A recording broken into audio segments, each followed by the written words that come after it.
வணக்கம் நண்பர்களே. நம்ம இன்னைக்கு பார்க்கக்கூடியது உளுந்த வடை. அழகான மொறு மொறுன்னு உளுந்த வடை. இந்த உளுந்த வடை ஒரு முழு போஷாக்கான உணவு.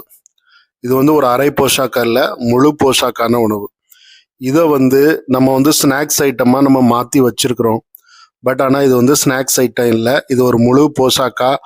ஒரு நேரம் நம்ம முழுசாக ஒரு டிஃபன் மாதிரி சாப்பிடலாம். ஒரு 6 வடை 7 வடை சாப்பிட்டுட்டோம்னா அதுக்கப்புறம் நம்ம டிஃபன் எதுவும் சாப்பிட வேண்டாம். ஆனால் நம்ம என்ன பண்ணுறோம், இட்லி தோசை இது கூட வச்சு தான் சாப்பிட்றோம். ஆனால் அப்படி இல்லை, இது ஒரு முழு போஷாக்கான உணவு. இந்த முழு போஷாக்கு சாப்பிட்டதுக்கப்புறம் வேற எதுவுமே சாப்பிடக்கூடாது. என்னன்னு கேட்டிங்கன்னா, இந்த தனித்துவமான உளுந்து, இதில் கருப்புளுந்தில் வச்சு செஞ்சீங்கன்னா அது இன்னும் சிறப்பு. ஆனால் இந்த உளுந்தில் தனி போஷாக்கா நிறைய எலும்புகளுக்கு வலுவூட்டக்கூடிய திறன் எல்லாம் அதில் இருக்குது. ஸோ அதனால அதை காலையில் டிஃபனாவோ இல்லை நைட்டு டின்னராக கூட நீங்கள் எப்படினாலும் எடுத்துக்கலாம். எடுத்துகிட்டு ஒரு காஃபி கூட வச்சு குடிச்சிங்கன்னா அது ரொம்ப அருமையாக இருக்கும். நம்ம இந்த வடையை நம்ம என்ன பண்ணுறோன்னா ஒரு ஸ்நாக்ஸ் மாதிரி ஒரு 2 3 அந்த மாதிரி மட்டும் சாப்பிட்றோம்.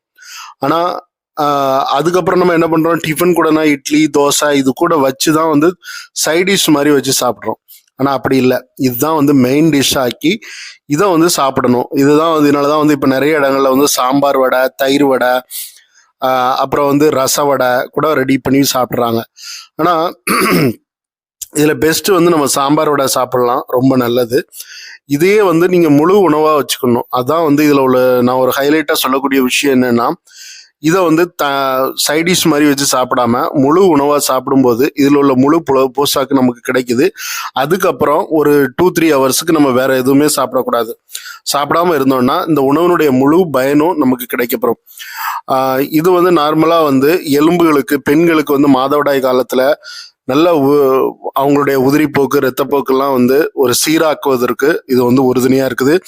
அதே போல் ஆண்களை பொறுத்தளவில் எலும்புகள், நரம்பு மண்டலங்களுக்கு சரியான அளவில் இரத்த ஓட்டம்லாம் செல்வதற்கு இந்த இந்த உளுந்து மிக முக்கியமான பங்கு வகிக்கிறது.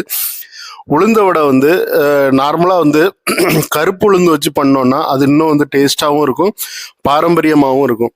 ஸோ ஆனால் நம்ம டேஸில் இன்னைக்கு கிடைச்சிக்கிட்டு இருக்கிறது மொட்டை உளுந்து தான். ஸோ ஓகே, இந்த உளுந்தும் கூட ஒரு நல்ல விஷயம்தான். ஆனால் கருப்பு உளுந்து இன்னும் அதிகமாக ஒருபடி மேலே போய் அது எல்லா விதமான முழு சத்து, அந்த உளுந்துனுக்கு என்னென்ன இதெல்லாம் இருக்குதோ அது எல்லாமே அதில் தான் ஊட்டமான சத்து எல்லாம் இருக்குது. இதனால தான் உளுந்தஞ்சோறு அது இதெல்லாம் பண்ணி சாப்பிட்றாங்க. ஆனால் அந்த உளுந்த வடையும் ஒரு ஊற வச்சு அதை அரைச்சி இதை வடை பண்ணும்போது அதில் ஒரு தனி ருசி சுவை இருக்க தான் செய்யுது. சரி நண்பர்களை, வீடியோ பிடிச்சிருந்தா லைக்